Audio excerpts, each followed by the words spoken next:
Hi, good morning to all my medical aspirants. How's you going? I hope everything is good. Okay, so today we are going to study about what? Previous class में बेटा हमने already cilia और flagella के बारे में देख लिया था about the arrangement of cilia and flagella 2 मतलब इसका कैसे ये arrangement रहता है तो 9+2 array फॉर्म्स में ये अरेंज रहते हैं, ठीक है। जैसे माइक्रोट्यूब्यूल्स को हम ऐसे एक्सोनोमल माइक्रोट्यूब्यूल्स को हम ऐसे रेफर करते हैं। So coming further to the centrosome and centrioles. तो अब सेंट्रोसोम और सेंट्रियोल कौन से हमारे सेल ऑर्गेनेल है। अब देखो एक एक करके जो हमने सेल मेम्ब्रेन देखा स्टार्टिंग से, starting with the plasma membrane के बाद सेल वॉल हमने समझा, फिर हमने सेल वॉल के बाद आपका क्या समझा, इंडो मेम्ब्रेन सिस्टम के बारे में बात की। इंडो मेम्ब्रेन सिस्टम में भी आपके चारों टाइप्स को देखा। आफ्टर डैट हमने प्लास्टिड्स के बारे में पढ़ा। प्लास्टिड्स के बाद हम ये सीलिया एंड फ्लैजेला पढ़ रहे हैं। उसके बीच में भी आई थिंक शायद समथिंग वाज देयर ना, हाँ, क्लोरोप्लास्ट ये सब के बारे में पढ़ा उसमें, है ना। तो यही आपके सारे क्या है, सेल ऑर्गेनेल्स है। और इस पूरे को कॉम्पोजिशन को हम लोग क्या बोलते हैं, सेल बोलते हैं। अब सबका क्या है, एक एक इंडिविजुअल फंक्शन है। देयर इज एवरी, जैसे कि माइटोकॉन्ड्रिया क्या करती है, एटीपी का प्रोडक्शन करती है। अगर माइटोकॉन्ड्रिया को हटा दिया जाए सेल से तो क्या एटीपी का प्रोडक्शन बहुत अच्छे अमाउंट में हो सकता है? No, it can't. ओके, चलिए तो आज की क्लास में हम लोग शुरू करते हैं बेटा सेंट्रोसोम एंड सेंट्रियोल्स। अब देखो जो सेंट्रोसोम जो होती है क्या है, ये एक ऑर्गेनल है जो कि यूजुअली आपके 2 सिलेंड्रिकल स्ट्रक्चर्स इसके पास प्रेजेंट होते हैं, जिसे हम लोग क्या बोलते हैं, सेंट्रियोल्स। और ये सराउंडेड होते हैं किससे, तो एमॉर्फस प्री सेंट्रियोलर मटेरियल, मतलब कि पेरी मतलब आउटर साइड में क्या होंगे, इनके पास सेंट्रियोलर मटेरियल्स होंगे। और जो हमारे बोथ द सेंट्रियोल्स जो होते हैं एक सेंट्रोसोम में कैसे लाई करते हैं, जैसे कि मान लो ये एक सेंट्रोसोम है, इसमें ये 2 सेंट्रियोल्स, तो क्या करते हैं एक दूसरे के परपेंडिकुलर रहते हैं। तो इस तरीके से नहीं रहेंगे, कैसे रहेंगे वो, एक ऐसे रहेगा तो एक ऐसे रहेगा, मतलब 90 डिग्री का एंगल बना करके रखते हैं। तो दे लाई परपेंडिकुलर टू ईच अदर, जिसमें क्या होता है ऑर्गेनाइजेशन लाइक कार्ट व्हील देखने को मिलता है। ऐसा लगता है जैसे कोई कार्ट व्हील है। उसके अलावा ये बने किस चीज़ के होते हैं, तो 9 evenly spaced peripheral fibrils of tubulin protein. तो इसका जो स्ट्रक्चर होता है वो कैसे होता है, तो आपके प्रोटीन से, वो भी पेरिफेरल फिब्रिल्स प्रोटीन, मतलब ट्यूबुलिन कुछ इस तरीके से होंगे ऐसे, ठीक है, क्योंकि ट्यूब लाइक स्ट्रक्चर होनी चाहिए। तो दैट विल बी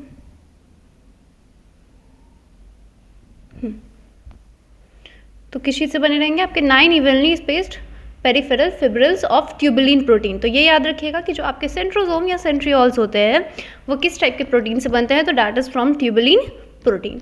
और जितने भी पेरिफेरल फिब्रिल्स होते हैं वो ट्रिपलेट के फॉर्म में प्रेजेंट रहते हैं और एडजेसेंट ट्रिपलेट्स जो होते हैं एक दूसरे से लिंक करते हैं। और सेंट्रल पार्ट जो होती है वो क्या कहती है, आपके प्रॉक्सिमल रीजन होती है सेंट्रियोल को, जिसको हम लोग प्रोटीनिशियस बोलते हैं। मतलब जो सेंट्रल पार्ट होती है उसके पास प्रोटीन का कंटेंट ज़्यादा होता है, जिसको हम लोग बोलते हैं हब।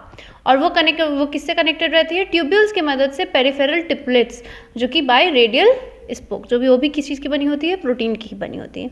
तो सेंट्रियोल्स जो होता है हमारे क्या करते हैं, बेसल बॉडी बनाती है किसकी, सीलिया या फिर फ्लैजेला या फिर स्पिंडल फाइबर्स। अब देखो स्पिंडल फाइबर की ज़रूरत हमें कब पड़ती है, सेल डिवीजन के टाइम। तो this structure is very important for the replication of cell कह सकते हैं, या फिर division of cell. Replication DNA का होता है, division of cell, this part is very important for the division of cell. तो यहाँ से आपके स्पिंडल अपरेटस का अराइजमेंट होता है और इस सेल डिवीजन के दौरान, ठीक है, एनिमल्स सेल में। तो ये रहा आपका centrosome and centrioles. Moving further, I think आपको ये समझ में आ गया होगा सेंट्रोसोम क्या है, सेंट्रियोल्स क्या है, ठीक है। अब देखते हैं बेटा न्यूक्लियस, वेरी इंपॉर्टेंट पार्ट। और देखिए nucleus as a cell organelle, इसको सबसे पहले किसने डिस्क्राइब किया था, रॉबर्ट ब्राउन ने, अर्ली 1831, कितना पहले न्यूक्लियस डिस्क्राइब किया है। बाद में चल करके जो मटेरियल होते हैं न्यूक्लियस के, उसको स्टेन किया गया, एक बेसिक डाई का यूज़ किया है, जिसको हम लोग क्या नाम देते हैं, क्रोमेटिन बाई फ्लेमिंग। मतलब कि न्यूक्लियस के अंदर क्या प्रेजेंट है जो स्ट्रक्चर्स, उसको क्या बोला गया, क्रोमेटिन बोला गया। किसने बोला उसको क्रोमेटिन, फ्लेमिंग ने बोला। और जो इंटरफेस होती है न्यूक्लियस, मतलब न्यूक्लियस जो होती है सेल की, जब वो डिवाइड नहीं करती है तो उसके पास बहुत ज़्यादा हाईली एक्सटेंडेड और इलेबोरेट न्यूक्लियोप्रोटीन फाइबर्स पाए जाते हैं, जिसको हम लोग क्या बोलते हैं, क्रोमेटिन। जैसे कि मान लो अभी एक मेरे पास सेल है, न्यूक्लियस है, उसको भी डिवाइड नहीं करना है। अगर अभी उसको डिवाइड नहीं करना है तो फिर भी वो क्या करके रखेगा, रेप्लिकेशन करके रखेगा, मतलब अपने कंटेंट को अभी डबल बना करके रखेगा, ताकि जब उसे डिवीजन करना हो तो वो ईजिली क्या कर सकता है, डिवीजन कर सकता है बिना किसी फंक्शनल लॉस के। तो उस टाइम पे हमारा क्या होता है, बहुत ही हाईली अमाउंट में आपके पास न्यूक्लियो प्रोटीन फाइबर्स प्रेजेंट होते हैं, और जो न्यूक्लियो फाइबर प्रोटीन्स जो प्रेजेंट होते हैं उसे क्या बोला जाता है, क्रोमैटिन। और न्यूक्लियर मैट्रिक्स भी होते हैं, और हमारे एक या एक से ज़्यादा स्फेरिकल बॉडीज़ भी होती है, दैट इज़ कॉल्ड न्यूक्लियोलाई। ठीक है, सिंगुलर उसको क्या बोला जाता है, न्यूक्लियोलस। जैसे कि यहाँ पे देखो न्यूक्लियोलस दिखाया गया है। तो ऐसे स्फेरिकल बॉडीज़ एक या एक से ज़्यादा भी हो सकते हैं, देखो ये छोटे छोटे से, दीज ऑल आर न्यूक्लियोलस। और जब इलेक्ट्रॉन माइक्रोस्कोपी में फिर हमें देखने को मिला कि वहाँ पे क्या है, एक न्यूक्लियर इन्वेलप भी प्रेजेंट है, मतलब न्यूक्लियस के ऊपर क्या है, एक इन्वेलप भी प्रेजेंट है, जिसमें हमारे दो पैरेलल मेम्ब्रेन्स होते हैं, उन दोनों के बीच में स्पेस होती है लगभग 10 to 50 नैनोमीटर, जिसको हम लोग क्या बोलते हैं, पेरी न्यूक्लियर स्पेस। मतलब क्योंकि न्यूक्लियस भी क्या होता है, दो लेयर से वो घिरा है, तो दोनों स्पेस के बीच का आपका ये डिस्टेंस है, जो कि बैरियर बनाती है किसके बीच में, तो मटेरियल जो भी प्रेजेंट होती है न्यूक्लियस के अंदर और साइटोप्लाज्म को अलग करती है। ठीक है, ये पेरी न्यूक्लियर मेम्ब्रेन का है, मतलब पैरल जो आपके न्यूक्लियर मेम्ब्रेन है, इन्वेलप जिसे कहा जाता है। जो आउटर मेम्ब्रेन होती है वो यूजुअली क्या रहती है, कंटिन्यूअस ही रहती है एंडोप्लाज्मिक रेटिकुलम के साथ, और उसमें हमारे समटाइम्स क्या होते हैं, कुछ राइबोसोम्स भी प्रेजेंट होते हैं। और यहाँ पे नंबर ऑफ आपको प्लेसेस दिखेंगे जहाँ पे न्यूक्लियर इन्वेलप जो होती है वो इंटरप्टेड होती है छोटे छोटे माइन्यूट पोर से, जो यहाँ पे आपको दिखाया गया है, दैट इज न्यूक्लियर पोर, जो कि क्या कैसे बनती है, तो फ्यूजन हो जाते हैं हमारे दो मेम्ब्रेन की, तब ये बनती है।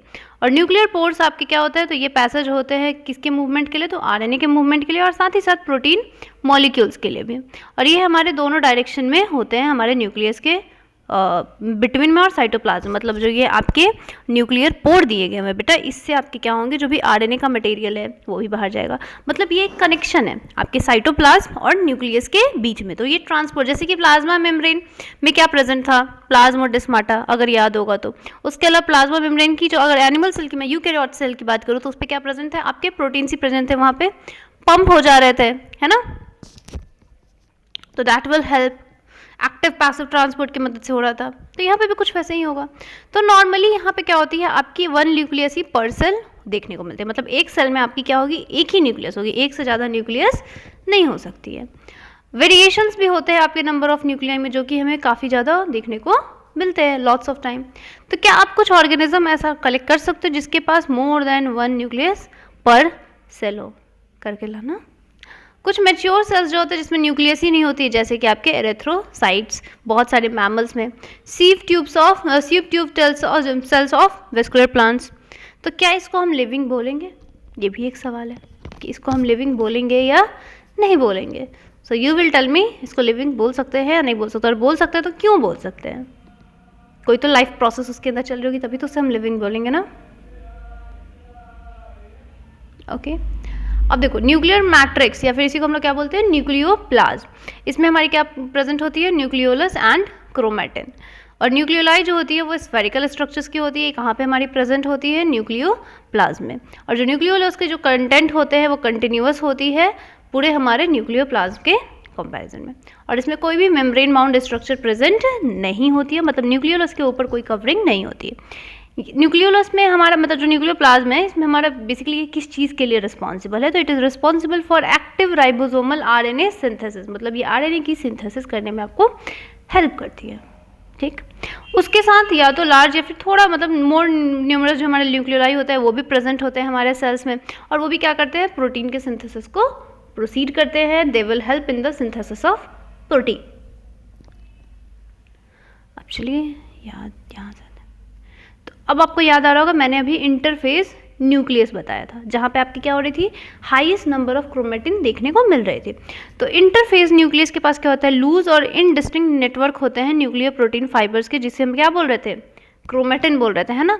बट जैसे ही different stages of cell division में जाते हैं, तो सेल के जो स्ट्रक्चर होते हैं वहाँ पे क्या देखने को मिल जाता है हमें, क्रोमोसोम्स। तो क्या अगर मैं आपसे ये पूछूं कि जो हमारी कह सकते हैं सेल अगर नॉर्मल फंक्शनिंग स्टेज में है, तो क्या वहाँ पे आपको क्रोमोसोम्स देखने को मिलेगा, या फिर वो रेप्लिकेशन करने ही वाली है, अभी किया नहीं है उसने, तो क्या वहाँ पे देखने को मिलेगा, नहीं। जब रेप्लिकेशन क्या हुआ वहाँ पे, स्टेज ऑफ सेल डिवीजन में जब वो पहुंच जाएगी तब वहाँ पे आपको क्या होंगे, क्रोमोसोम्स के ऐसे स्ट्रक्चर्स देखने को मिलेंगे न्यूक्लियस में। और क्रोमेटिन में हमारे क्या होती है, डीएनए होती है, कुछ बेसिक प्रोटीन्स भी होते हैं जिसे हम लोग क्या बोलते हैं, हिस्टोन प्रोटीन बोलते हैं, है ना। और डीएनए को जो कॉइलिंग में हेल्प करती है ना, डीएनए का डबल हेलिकल स्ट्रक्चर जो बनाती है वो किसके मदद से बनती है, आपके हिस्टोन प्रोटीन के। मैंने इसमें 12th की मॉलिक्यूलर जब बेसिस ऑफ इनहेरिटेंस मैंने पढ़ाया है तो उसमें मैंने बताया इसके बारे में।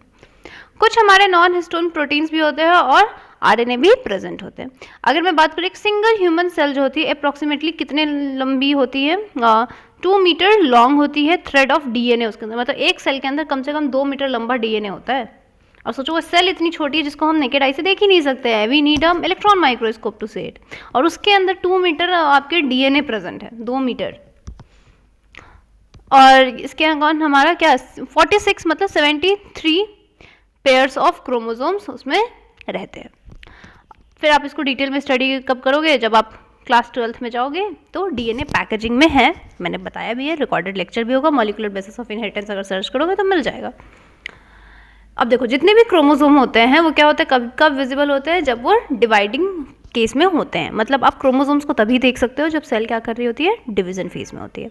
आप क्रोमोसोम्स को ऐसे नहीं देख सकते।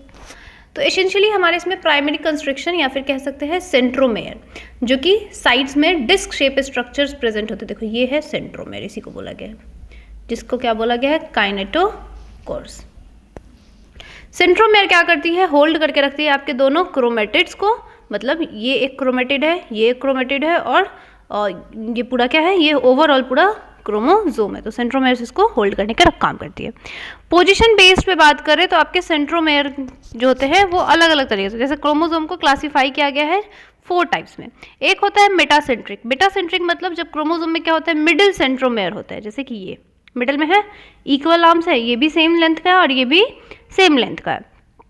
फिर सब मेटासेंट्रिक क्या होता है, तो क्रोमोसोम में क्या होता है, सेंट्रोसोम जो सेंट्रोमेयर जो होती है वो स्लाइटली मिडिल से थोड़ा सा दूर हो जाते हैं, जिसकी वजह से हमारे एक शॉर्टर और लॉन्गर, मतलब मान लो कि इसको थोड़ा सा ऊपर शिफ्ट कर दिया जाए तो क्या होगा, एक छोटा आर्म हो जाएगा और एक लंबा आर्म हो जाएगा। तो दैट इज योर सब मेटासेंट्रिक। फिर अगर एक्रोसेंट्रिक की बात करूँ तो क्रोमोसोम में क्या होता है, जो सेंट्रोमेयर होते हैं वो काफ़ी एंड फॉर्मिंग, मतलब बहुत ही एक्सट्रीमली शॉर्ट और एक बहुत ही लंबा आर्म छोड़ देते हैं। और टीलोसेंट्रिक में तो टर्मिनल सेंट्रोमेयर, मतलब एक में क्या होगा, थोड़ा सा मान लेते हैं यहाँ आ जाते हैं, ठीक है, और एक में डायरेक्ट यहाँ पे टॉप पे। तो दैट इज अ टीलोसेंट्रोमेयर। तो 4 तरह के आपके क्रोमोसोम्स हो सकते हैं, मेटासेंट्रिक, सब मेटासेंट्रिक, एक्रोसेंट्रिक एंड टीलोसेंट्रिक। तो ये सारे आपके यहाँ पे कहीं दिए होंगे इसके डायग्राम्स, हाँ देखो ये रहे, these are the structures, types of chromosome based on their position of centromere. मतलब सेंट्रोमेयर के पोजीशन पे आपके क्रोमोसोम्स के टाइप। देखो ये है सेंट्रोमेयर। सैटेलाइट और सेकेंडरी कंस्ट्रक्शन ये आगे पढ़ना है आपको, अभी आई थिंक बहुत डिटेल में नहीं होगी, या होनी चाहिए, थोड़ी सी तो होनी चाहिए, हाँ यहाँ है ना, थोड़ी सी देनी चाहिए थी। देखो ये क्या है आपके, मेटासेंट्रिक, सब मेटासेंट्रिक, एक्रोसेंट्रिक एंड टीलोसेंट्रिक, ठीक है। अब कभी कभी क्या होता है, जो हमारे कुछ क्रोमोसोम्स होते हैं इनके पास क्या होती है, नॉन स्टेनिंग सेकेंडरी कंस्ट्रक्शंस होते हैं कांस्टेंट लोकेशन पे। तो ये क्या करती है, एक अपीयरेंस देती है स्मॉल फ्रेगमेंट, जिसे हम लोग क्या बोलते हैं, सैटेलाइट। देखो जैसे यहाँ पे लोकेट किया गया है, दिस इज द सैटेलाइट। तो सैटेलाइट का काम क्या होता है, तो बेटा इसका बेसिकली क्या होता है, ये सैटेलाइट हर इंसान के अलग होते हैं एंड ये डीएनए फिंगरप्रिंटिंग में इसका यूज़ किया जाता है, जिसको हम लोग सैटेलाइट डीएनए कहते हैं, टू आइडेंटिफाई दी विक्टिम और कल्प्रिट। अब आते हैं माइक्रो बॉडीज़ क्या होती है। तो बहुत सारी मेम्ब्रेन बाउंड माइन्यूट वेसिकल्स आपको देखने को मिलेंगे सेल के अंदर, तो उसको हम लोग क्या बोलते हैं, माइक्रो बॉडीज़। और इसके अंदर अलग अलग तरह के एंजाइम्स हो सकते हैं जो कि आपके प्लांट और एनिमल सेल्स में दोनों में ही प्रेजेंट है। फिर से हम आते हैं प्लांट और एनिमल सेल के डायग्राम पे and let you recall all the cell organelles that we have studied till now. देखो अब बताओ इसमें से क्या नहीं जानते हो, सेल वॉल जान रहे हो, सेल वॉल पता है, प्लाज्मा मेम्ब्रेन पता है, मिडिल लैमेला पता है, वैक्यूल पता है, उसके बाद गोल्गी अपरेटस पता है, है ना।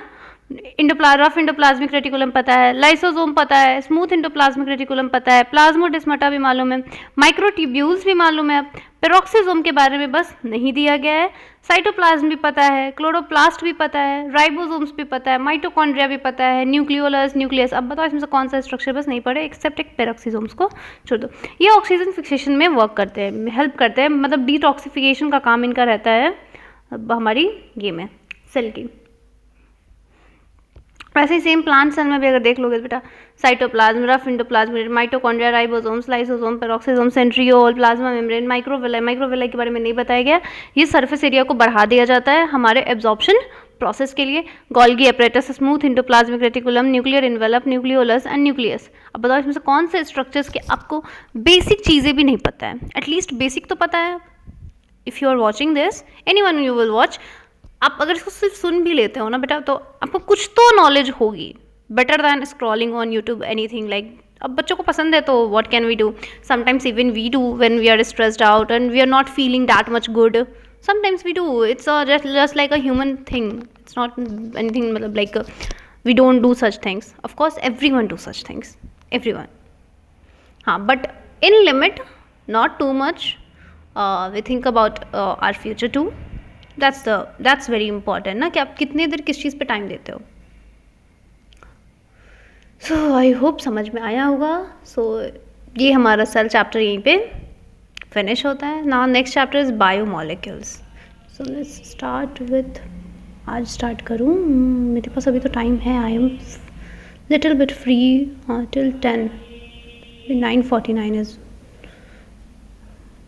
एक काम करते फिर कल ही स्टार्ट करते हैं, like a fresh start. Biomolecules, फिर cell division, cell cycle and cell division. ठीक है, ओके बाय। आई होप आपको समझ में आई होगी।